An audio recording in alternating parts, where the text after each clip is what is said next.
Hello and welcome to round 11 of Grand Prix Providence. I'm Brian David Marshall. I'm joined in the booth by Hall of Famer Randy Bueller, and we are watching Matt Tomovich against Josh McClain. You see the matchup. It's red-green aggro. It looks a lot like the red-green devotion decks, except no Nick those Shrine to Nicks or any of the kind of like I think cinematic of it as accelerators. being closer to the red-green dragons decks than to the Sure. red-green devotion decks. It does still have a healthy suite of dragons, Thunder Breaks and Storm Breaths. No Atarkas, though. Instead, it's Well, got... that would be crazy. No, it wouldn't be crazy. It's a couple Air of the Wilds, Boon Satyrs, Rabble Masters, Surrak Right. is the... The Air of the Wilds is what really makes it the aggro deck. Rabble Master, too.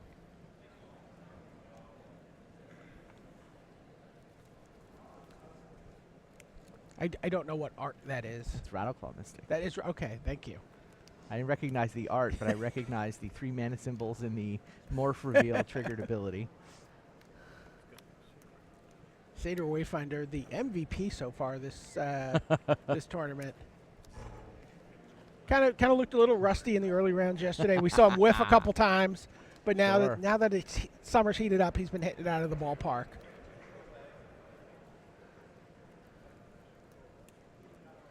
Oh, Curse of the announcer.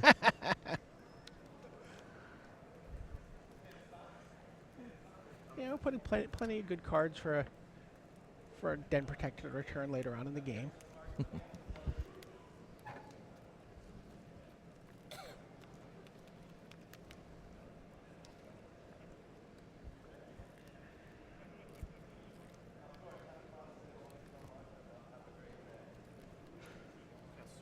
two, three, four.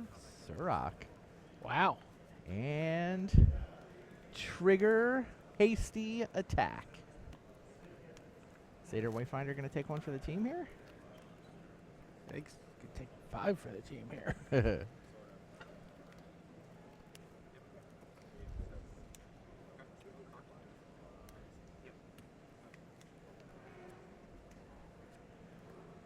We haven't seen a ton of aggro decks on camera, but they are here for sure. I know the Day 2 metagame breakdown just went up on the website.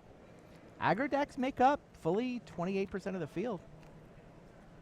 I mean, Megamorph at 19% and mid-range at 36%. I mean, it's a lot of mid-range, but the polls are here. Meanwhile, the Satyr Wayfinder did find its way in front of Surrak there. You know, you've got a good, what is it, 27.6% aggro, 17.2% pure control. A lot of mid-range, but not exclusively a mid-range tournament. Is that a pair of Dragon's Claws?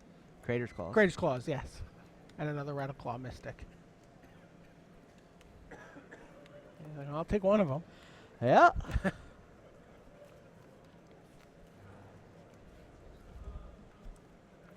You know, we saw Josh missed with the Wayfinder last turn. Did he have a third land anyway? Yes, he did.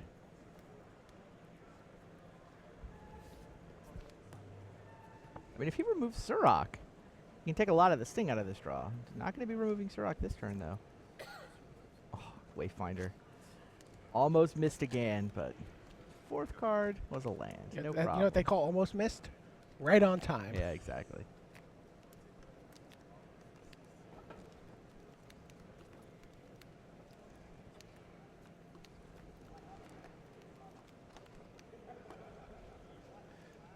But every card off the top here is...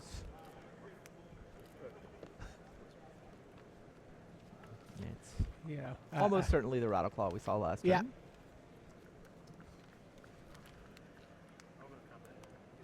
And it picks up Yeah, haste. exactly. Yeah, everyone's coming in here. Even the Rattleclaw and the Elvish Mystic. Matt Tomovich is fine with Satyr Wayfinder trading with his Rattleclaw now. He's got 8 power even without it.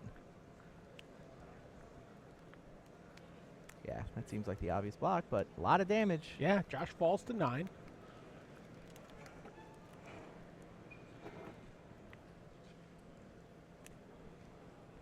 Plays Urborg. There's Tassinger. Sure.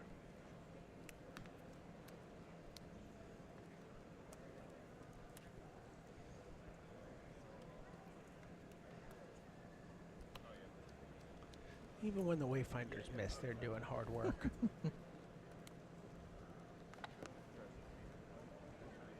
Josh trying to pick which cards he's not going to want to get back with any future Den Protectors. That's why this is actually an interesting decision.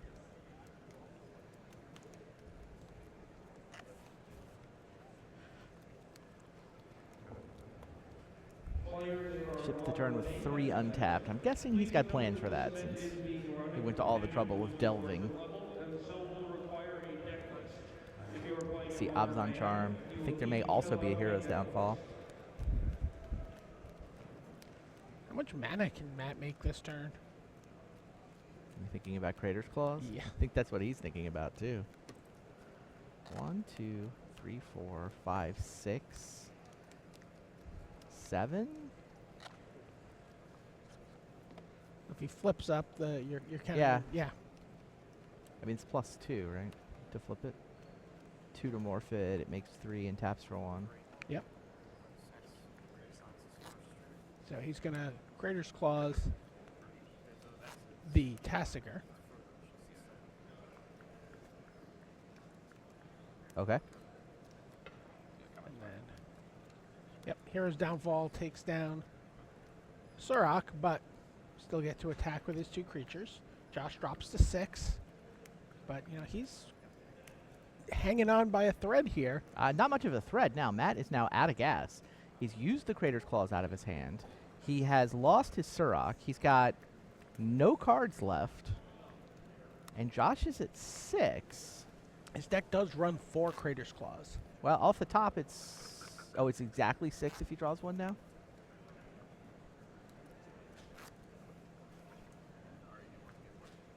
Yeah, this attack doesn't do a whole... This is just trades.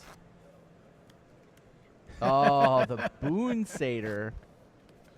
So Den Protector tried to pick off Elvish Mystic, but Boon Satyr had other ideas.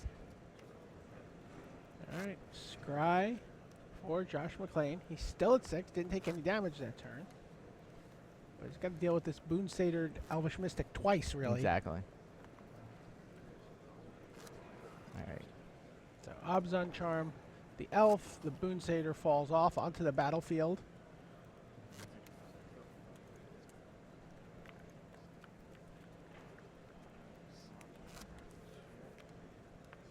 Josh goes to 4, draws 2 cards with Abzan Charm.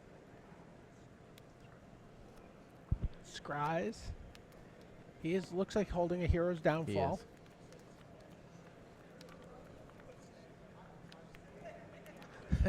I think Josh may respond before Surak gets into play. Yep. And can trigger any sort of hasty shenanigans. Yeah, Hero's Downfall on the Boon Satyr. And then he's just scratching back. You see a Courser, Crewfix, play a fetch land off the top, go to 5. Wow. Oh Last my card. gosh. Yet another removal spell. Ultimate Price takes down Surak. Does have to tap land or ways to do it, but there's an Orborg in play, so that doesn't even hurt. Right, crack the fetch land to get rid of the land on top. Which will also keep him at the same life total ultimately. Crater's Claws is fatal if Matt can draw one. And draw one soon. Oh yeah, before the Courser makes it not fatal.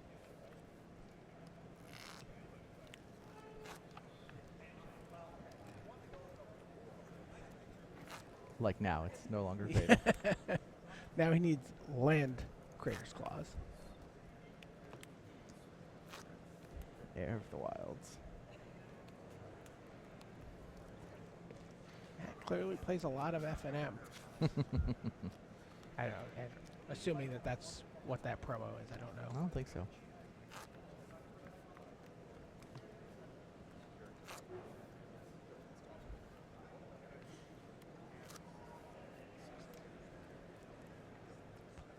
Plays a morph, presumably the Deathmish Raptor. Some draw.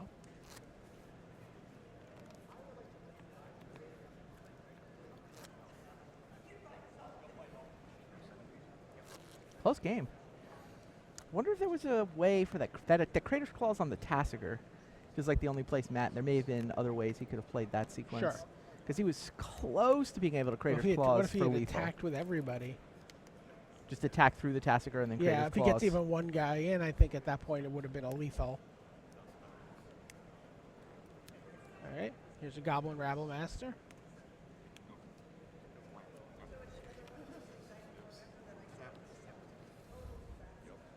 Wow, so Josh traded the Courser for the Heir of the Wilds, not the Deathmist Raptor.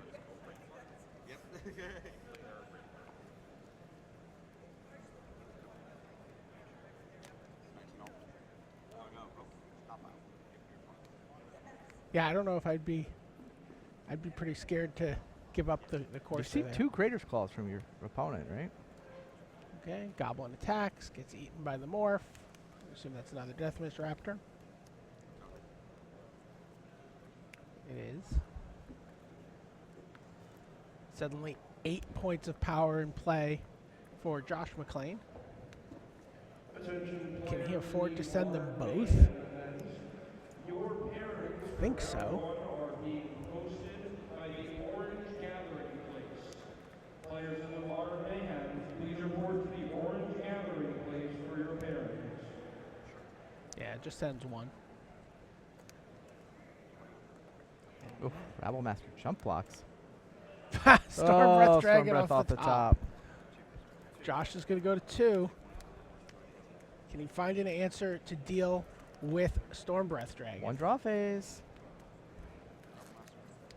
That's only 8 damage. Matt's jump block means but he Siege has. Rhino is we've not seen an out. We've seen an Elspeth.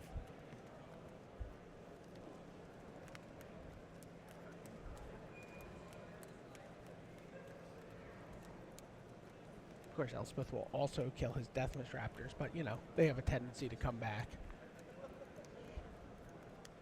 Oh, Siege Rhino.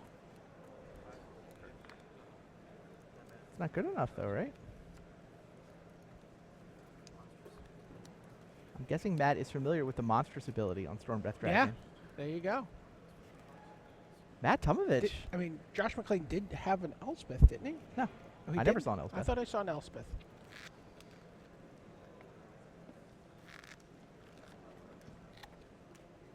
Top deck Storm Breath Dragon for the win. That is, you don't normally see the red-green aggro deck top deck its way out of that on turn 10 or 15. Yeah. And Yeah. that, Well, because also you have so many of those, Rattleclaw Mystics and Elves. There's a lot, even more flood that you can hit in the mid to late game with that deck.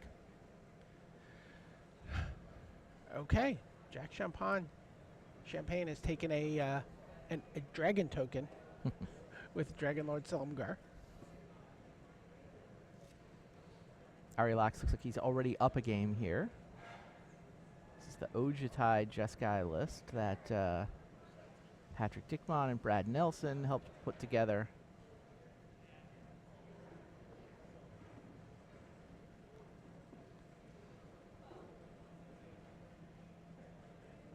That's a crew that could do some damage at the Pro Tour coming up. Absolutely. There's a fair amount of deck building talent on that team. And then they've got Chris Fennell as their limited mastermind, right? Yeah. Chris Allen, I think they also picked up Frank Scarron for this Pro Tour, Oh, interesting. who is, won a couple limited Grand Prix in his day. Mm-hmm. Meanwhile, a host of dragons attacking here. Yeah, it's also 8 land to 3. I mean, Yeah. Ari looks like he's barely been able to play.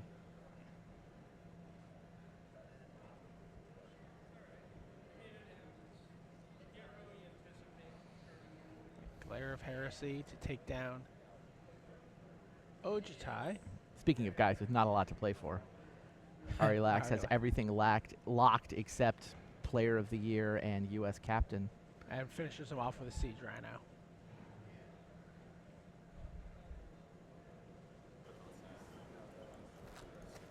All right, back to our main match. See these guys still sideboarding. Yeah, Brad and Chris seem like a particularly good pairing for the Pro Tour. It's like Brad Nelson never loses in Standard, but can't ever win a draft match. Chris Fennell never loses in draft and hasn't been able to put up much in the way of Pro Tour finishes because they're mostly constructed rounds. Right. The two of them can just figure out how to like properly twins. share their brains. Yeah, no, I think there's a really nice mix of a nice mix of talent on that team in terms of the various expertise levels that I agree. you need to succeed at the Pro Tour. Yeah, and Player of the Year plus the U.S. captaincy, I think, is going to come down to who has a good Pro Tour. Yeah. Like absolutely. Ari is in the mix. Owen Turtenwald is in that mix. Eric Froelich is the guy on Well, top of the he's standings right he's now. leading the pace. Right, Eric's the pace car. But I mean, if Eric has a min point finish at the Pro Tour, any of those guys making, I mean, it's not like they have to make top 8 to pass him. They just have to make like top 25. Yeah, I was talking with Brad about this a little bit. How far back was Guillaume Matignon the year he caught up to Brad at the World Championship, right? To force the playoff for Player of the Year. Right. So 25 points. Yeah, it was like insane. It's a lot of points if you make the finals of the Pro Tour. But I mean these guys have enough points that, if Eric's on 60, which is I'm pretty sure where Eric is, then you've got to be on 35. You've got to sort of already be gold to be in contention. But yeah, basically anybody who walks in as already having earned gold Right. could potentially leapfrog if nobody at the top also makes a top 8. Right. 40 odd points is probably where you're like have a puncher's chance of getting there. But you talk about races that are coming down to it. By the way, did you see Jacob Wilson finished top 16 at Grand Prix Copenhagen so a couple of hours ago? Does he just leapfrog into the Canadian World Magic Cup seat again? He leapfrogs into a tie with Sean McLaren, which Jacob has on tiebreakers right now. Oh, boo, tiebreakers. Play off. You can't play off every random national captaincy. So the tiebreakers, it's Pro Tour top 8s, but they each have one. So it goes to Grand Prix top 8s, where Jacob's up 2-1 for the Grand Prix top 8s this season. Sean's unwillingness to travel bites him. Well, I guess if he traveled, he probably wouldn't be in the tie either. Assuming he can get the same sort of results at the Grand Prix that he does at Pro Tours. He does have a Grand Prix top 8 this season. Yeah. I mean, he's been traveling a little bit. Not a ton of results, though. If it was a priority to him to try to pick up points, either for Canadian captaincy or potentially even Player of the Year, I mean, his Grand Prix results are 4-3-1-0-0-0. So only has points from 3 Grand Prix this season. Whereas Jacobs are, well, he came in with 6-5-3-3-1-1, and now one of those ones has turned into a 3 based on Copenhagen. So even though he got 3 points at the GP, only picks up 2 points. Yeah, net +2 Yeah. from 49 to 51. Which, man, I mean, the Worlds race, the at-large bubble for Worlds, Josh Utter-Layton at 48, Ivan Flock at 47. I guess those are the two that are in a scary spot. Now, you have to go up to 51 points to find the next guy on the at-large list. Like it's That's Brad Nelson, right? And McLaren and Wilson. Wow. All 3 of those guys have 51 points. Well, coming into the weekend, it was 49 for Wilson, right? Yeah. Wilson now at 51. All right, so Ari and Jack have completed the race to get going in the next game more quickly than our main table. We saw a little bit of mulliganing there. And Ari has 3 lands and a Soulfire Grandmaster in play, which has got to deal with a Siege Rhino.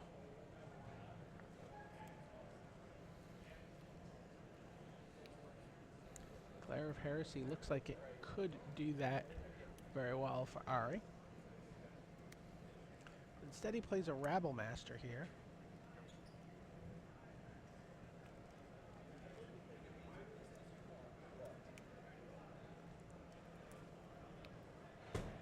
And passes the turn. So now we're going to see the Siege Rhino.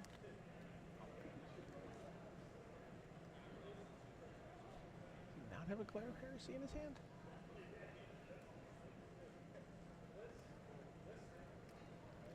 Sure looks like he does. Have what? Glare of Heresy.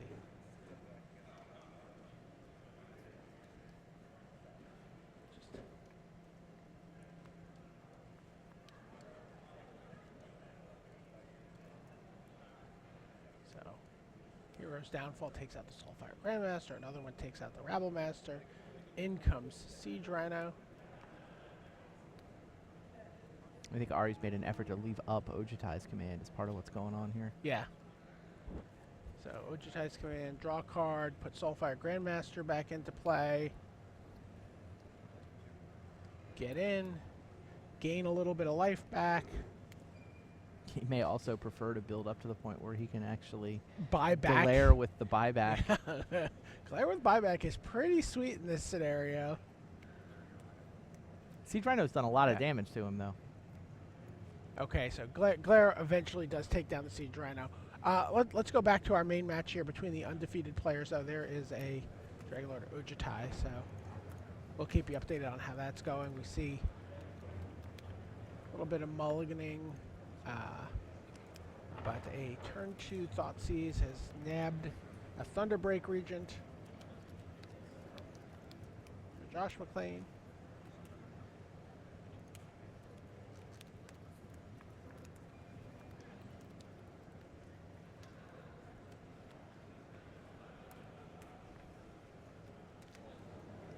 And a Rattleclaw Mystic on turn 2 from Tomovich. Looks like he's pretty much just just Wow. holding Is he lands. land?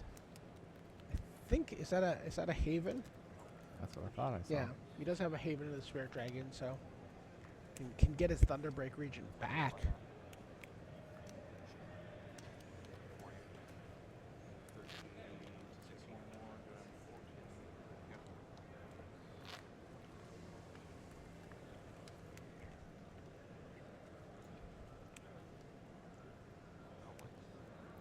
Courser of Kruvix for Josh McClain.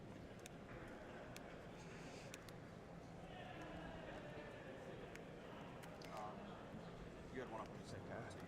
Do a Draconic Roar. So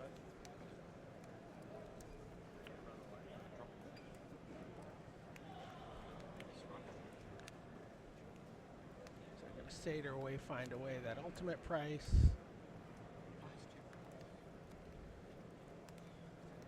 Get some land. Just curious, I see. See a sideboarded end hostilities in hand for Josh McClain.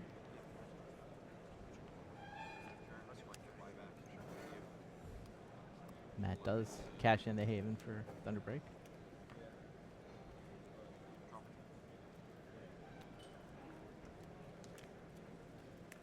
And now is able to play the Thunderbreak.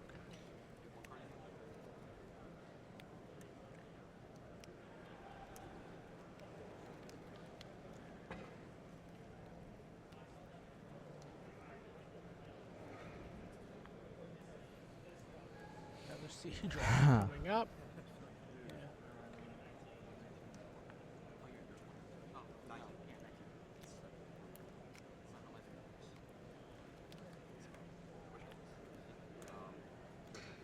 I see a Boon Satyr on the Thunderbreak region. I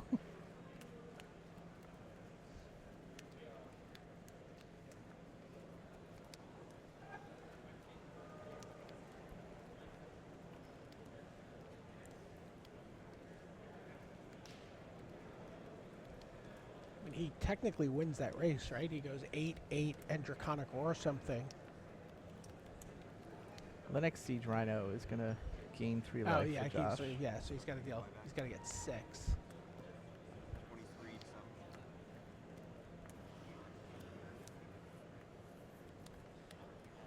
That said, still a pretty reasonable race. All right, draws another Draconic Roar.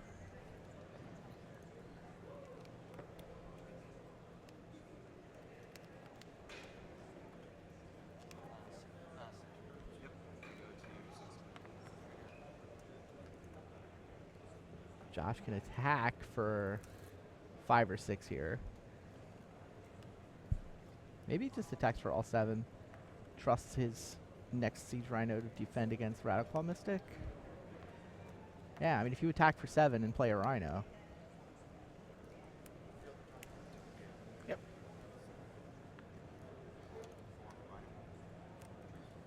Oh my. End hostilities. Which interestingly gets all auras attached as well. It does. It gets the Boon Satyr.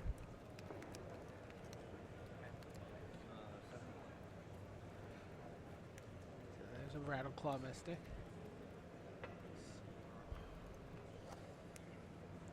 Yeah, see Drino drops Tomovich to 4. McLean climbs back up to 14.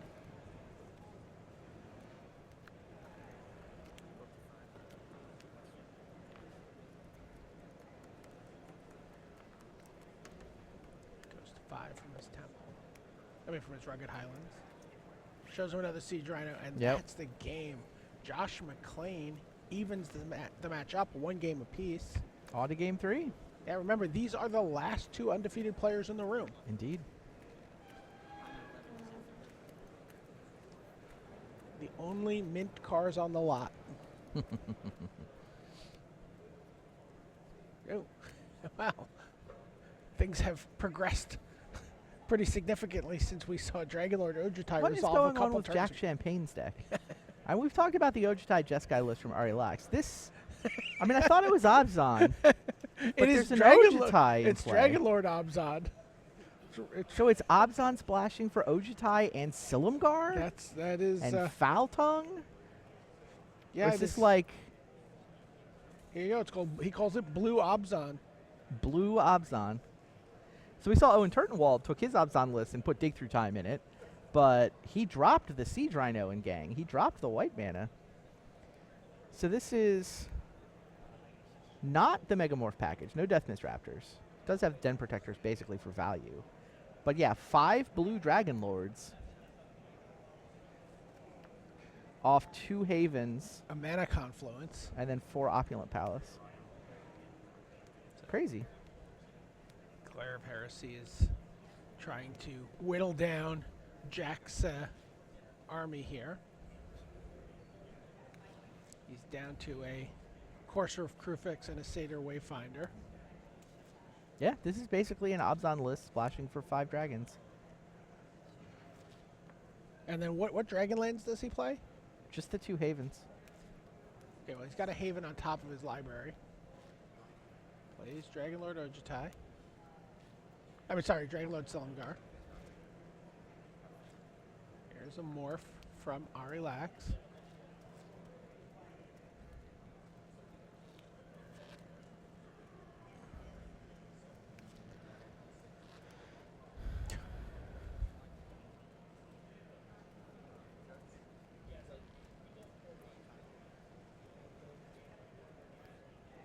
So attacks with everything.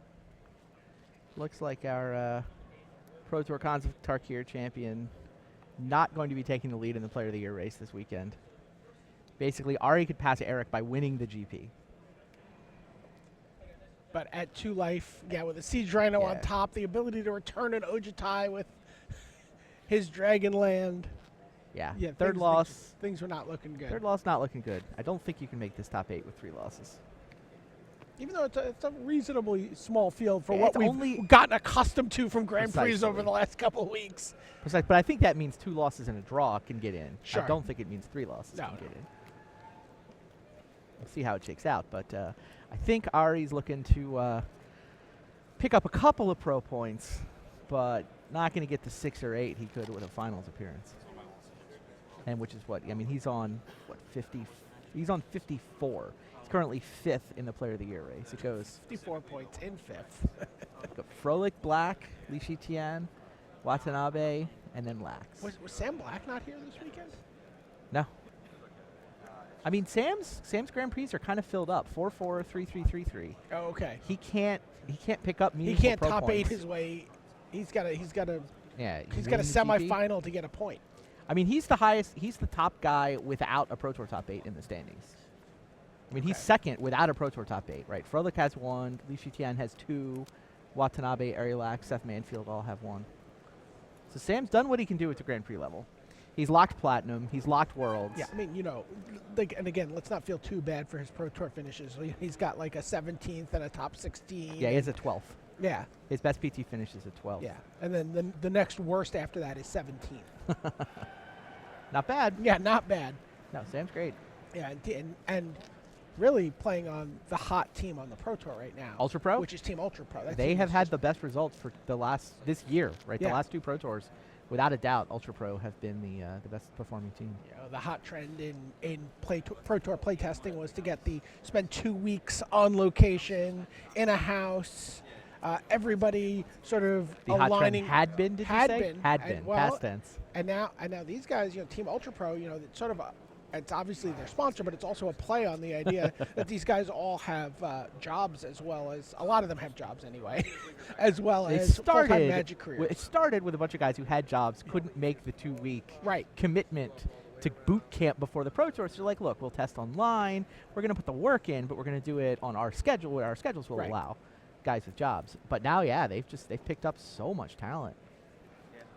I think Sam was a huge addition to them. Oh, absolutely. Absolutely. I mean, Sam was on the Pantheon. Was the guy who come up with Tom Martell's deck that he wins Pro Tour Pro Tour Gate Crash Right. with. In Montreal, that was a Sam Black creation. Oh yeah. He's the guy that's going to give you the deck you were not expecting. But this is it's much pretty effective. I was worried about that. You think some of that brain drain may explain the relative lack of Pantheon results recently? The only glance you get is I mean, they have a lot of brain to spare. Yeah, I say relative lack, like lack of results by their ridiculous standards. Yes. Yeah. Not that those guys have done badly, but Reed might not make platinum. Huey might not make worlds. Has not been their best season. I will say that they're a team that I'm very curious to see how they perform at this last Pro Tour. I was talking to Kai, is actually going to Vancouver, and I was talking to him about lining up the next season of Vintage Super League, and he's already going to be in Vancouver like 3 or 4 weeks before the Pro Tour. Oh wow. Yeah. Okay. If you guys could see Brian's eyes right now, they kind of lit up. Combination of excitement and terror. Yeah, well, I mean, I'm picturing Rocky going back, to hitting slabs of meat, despite the fact that he's, the Hall of Fame box. It's like I gotta go back to the old ways. Drinking a raw egg.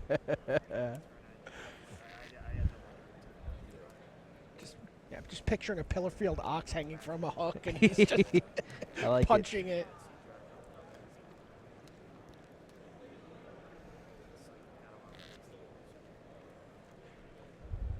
So, mulligans on both sides here.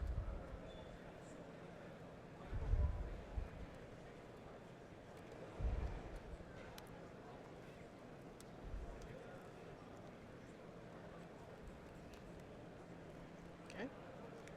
Now that they've found satisfactory starting hands, we're underway. Looks like an Elvish Mystic for Matt Tomovich. I say looks like an Elvish Mystic, but doesn't look much like an Elvish Mystic to me. See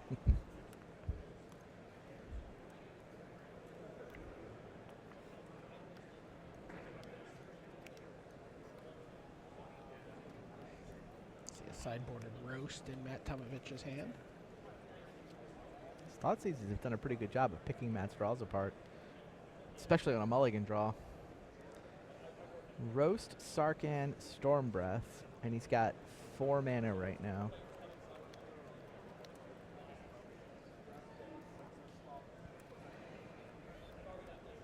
Takes the Sarkhan. Must have a removal spell for Storm Breath. I mean, Storm Breath's If also land did come off the top. a 2 turns from now problem. So Sarkhan. Yeah.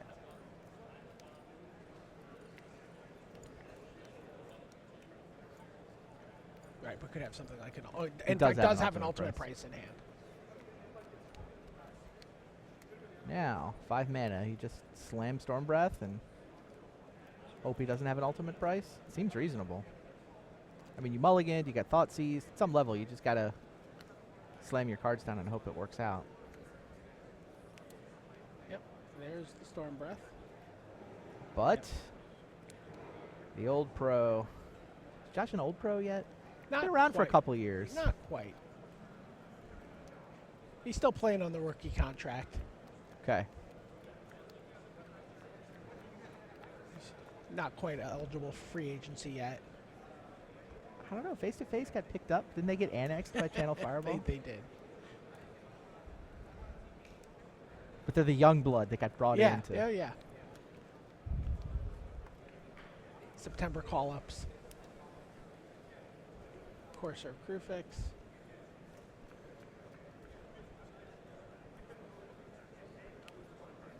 Fourth land for Josh McLean in hand. And if he doesn't want that Obzo charm, can shuffle it away here.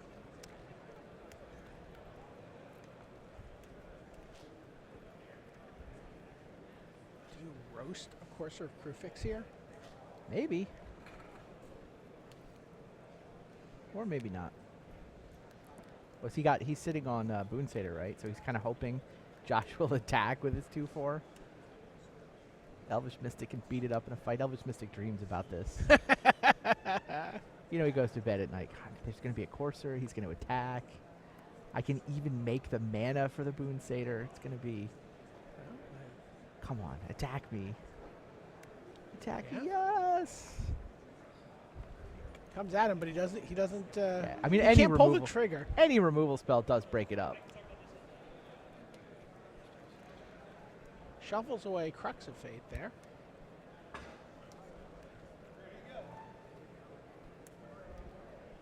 I'm a little bit surprised Matt wouldn't go for that.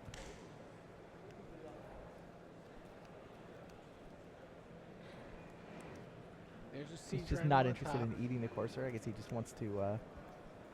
he deals more damage this way, right? End step. There's a Death Mistractor. That seems like a fine roast target now. Oh, he drew Crater's Claws, too. Yeah, Roast roast that. Death Mist. Hit you for 5. Okay. We've got a plan, but now there's a siege rhino coming down. And Josh has got his mana engine going with the Corsair.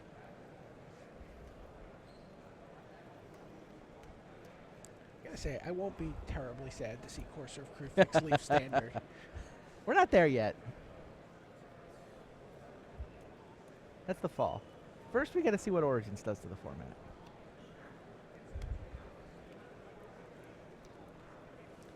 That said, I do not disagree with you. I look forward to a time of top decks again. Wow. Crater's Claws on Corsair. Wow. Out of my way.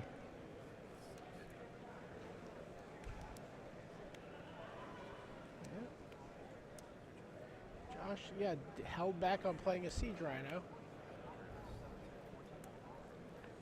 I think he might have wanted to wait to get the rhino there. I'm not sure. But Thunderbreak Regent.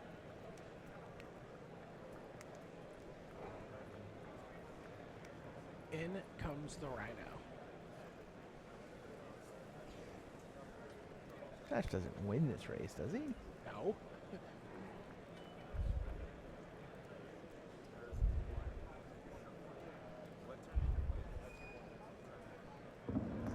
Goes to 10. What did Josh draw? Another siege rhino. And now he wins this race. Now Haven. No dragons in the yard yet, though? No, there is. There's a Storm Breath. Dragon. He can't get it this turn, but he could get it for next turn. Wow, Thunderbreak's going to play defense here.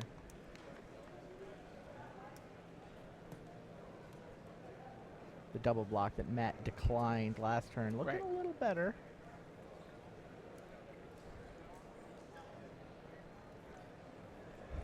I mean, this deck is so terrifying to double block against. Well, we saw he wasn't even willing to block with an elf wearing a Boon Satyr earlier this game. Okay. Here comes Stormbreath Dragon.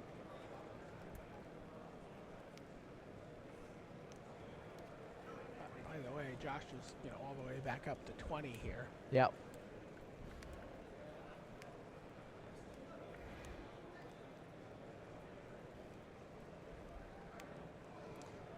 Boon Satyr attacks, but Stormbreath plays defense. protection from white can soak up all the Siege Rhino damage.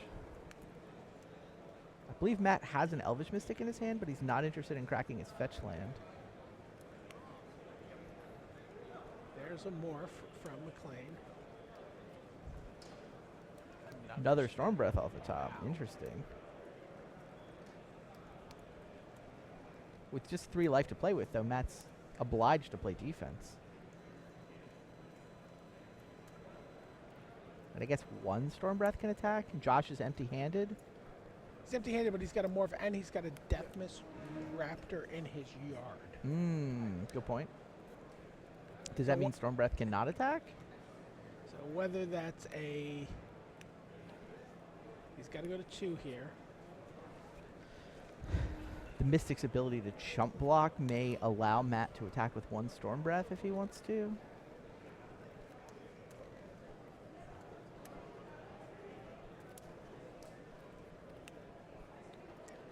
Okay, both players empty-handed here. Yeah. But Josh going to go to 15. He's going to unmorph Deathmiss Raptor, get another Deathmiss Raptor.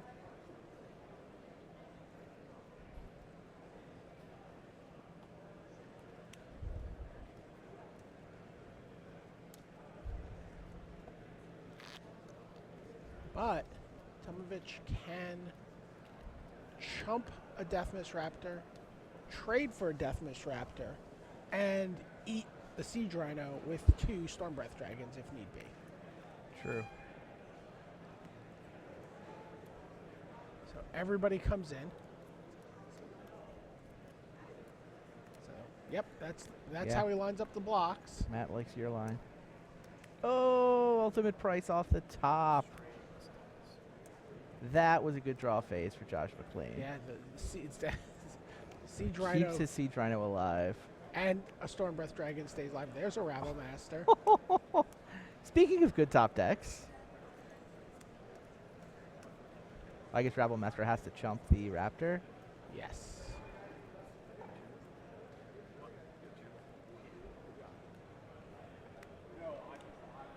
Sure. Josh gives Matt the option of trading Storm Breath Dragon for Raptor if he really prefers. That does not seem like it gets him anywhere. It just Rabble Master still has to chump. Yep. And now he has a Goblin token that can chump next turn. Yeah. Scry for Josh McLean. Leaves it on top. Bad news for Matt Tomovich.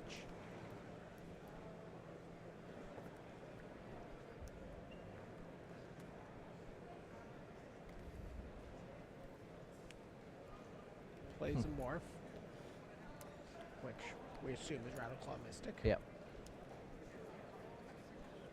Crux of Fate. Kill the dragons. Kill Kill the you. Wow, kill the dragons, trample over with Siege Rhino. Yeah. Josh McLean, your last undefeated player here at Grand Prix Providence. He goes to 11-0.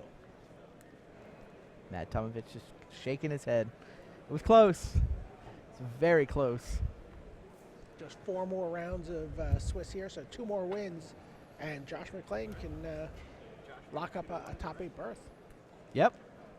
3 more wins for Matt Tomovich, and he can win himself a Pro Tour invite. John Stern versus Mike Sigrist. That's our turbo match. So we see Mike Sigrist casting Thoughtseize. These guys have 2 losses each, so Takes Wishboard basically an Elemental. elimination game for top 8. Takes a Wishboard Elemental out of the hand of John Stern. You did a deck tech with John Stern. He's playing Red Green Devotion. He is. Another Thoughtseize for Sigrist.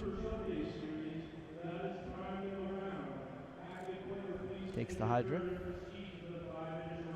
Takes all the devoted parts. And all the things you can do once you get all your mana in place. Yeah.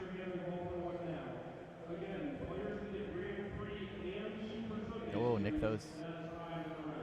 John doesn't have anything big to sink his mana into at this point, but does have the nick those. Let's just play Deathmiss Raptors for a couple of turns, hope that he eventually draws something. Seems like a pretty reasonable plan. Hero's Downfall hits the courser inside John's draw phase, so John going to be forced to draw a land next turn.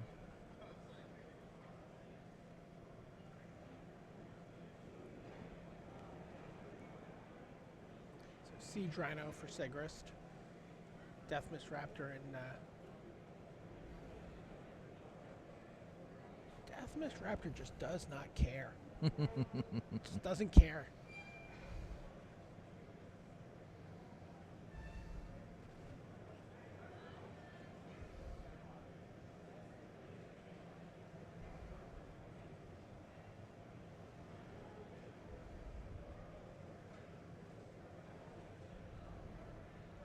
More for John Stern. In comes Siege Rhino. Ah, it's like Block Nykthos with- made enough mana to flip the Death Mist, but Abzan Charm, Yeah, pretty good exiled it. answer. Yeah. Which means you also get to trample over for full value with your Siege Rhino. Yeah, it's interesting. John's decision to play the Death Mist face down didn't really work out there. If he plays it face up, he can't get Abzan Charmed. And another Siege Rhino for Mike Sigrist. They're on defense, though, against Pelucranos.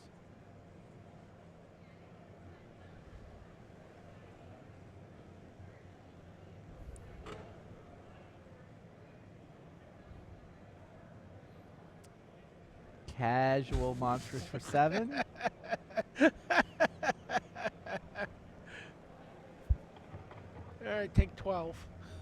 I think he found something to sink all his mana into, huh? Yeah. Seder Wayfinder's like, wait a minute, you want me to do what? No. All right, fine. I'll block it.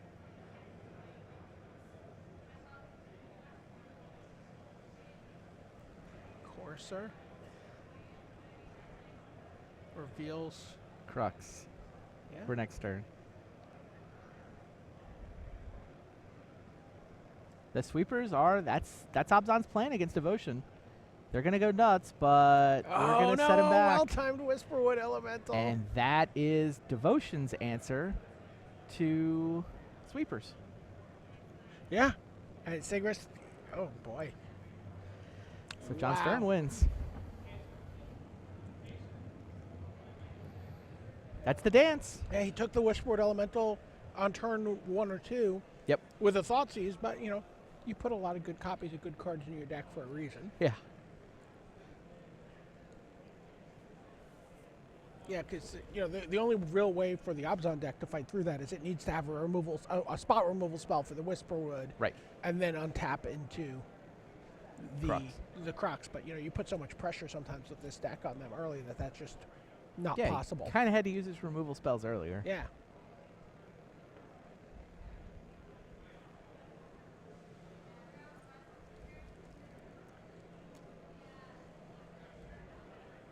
Genesis Small Hydra for Genesis, 2, yep. swing and a miss. It's pretty filthy when those hit. Oh, yeah. You get like a Mystic Or or or carry at Yeah. it, or there's a Wayfinder.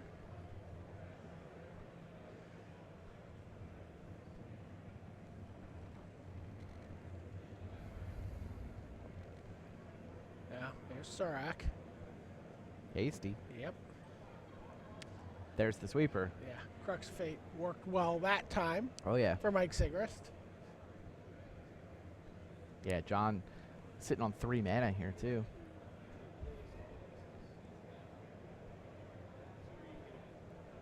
Siege Rhino comes in. Oh, Wingmate Rock comes down. Bird Token joins him.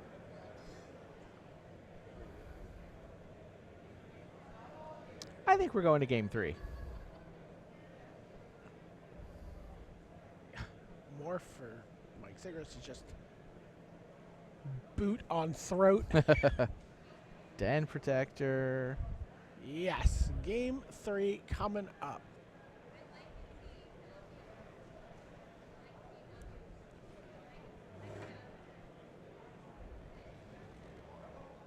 Okay, and we're underway here.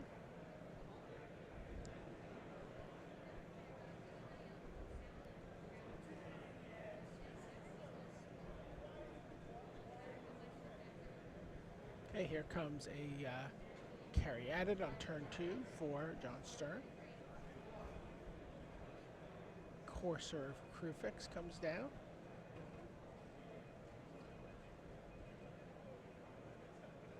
Ultimate Price. Sigrist looks like he does not have a third land. Hmm. No, he does. There is Surak.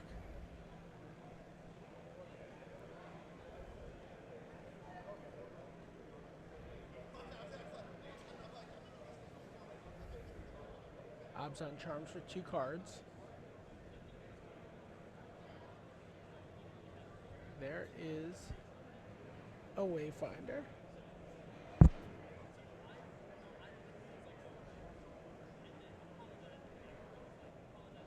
And Courser, there you see a Dragon Lord Atarka looming on top.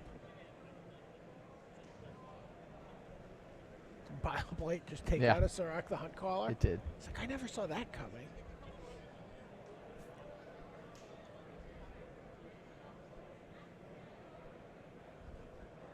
So see a Judge stepping in there.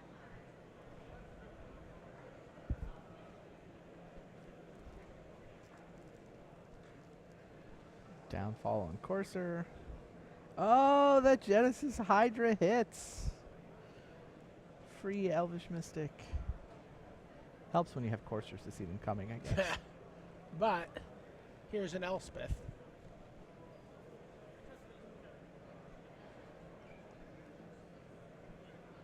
Okay.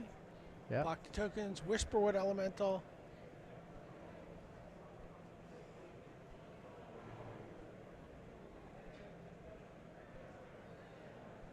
Down goes Whisperwood. Up goes Elspeth.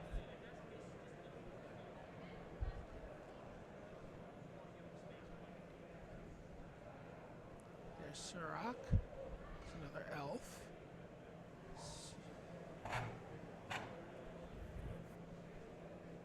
Can John fight through an active Elspeth? Don't know. And a what? Wingmate Rock. Okay, now that's a big problem. And yeah, you see Mike killing off what he can. We know there's Dragon Lord Atarka in John Stern's hand, but he hasn't He's not had a Nykthos not this really game. close to the mana necessary. Well, he's close. He's getting close. He's got 6. And I mean, Llanowar Elf just died. He would have had 7, but Mike can count to 7. It turns out. There's Nissa. That'll also ramp his mana next turn. Mike plays to kill the land, trying to keep him below Atarka.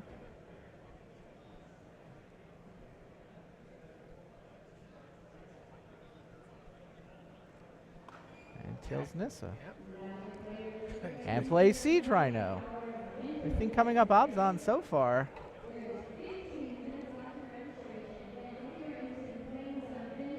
Elspeth's on 8. It's just lethal next turn, right?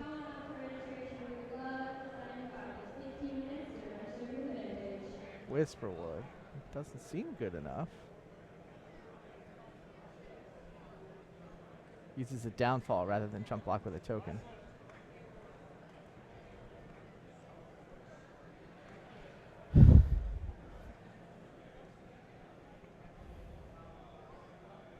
See a judge explaining something here.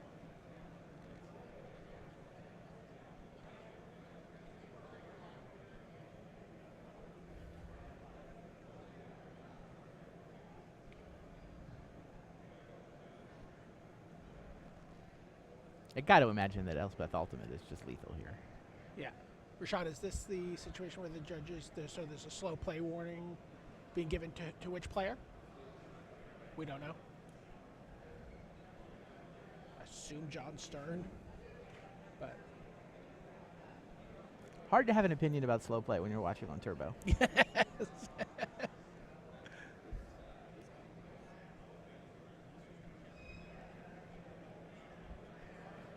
Okay, so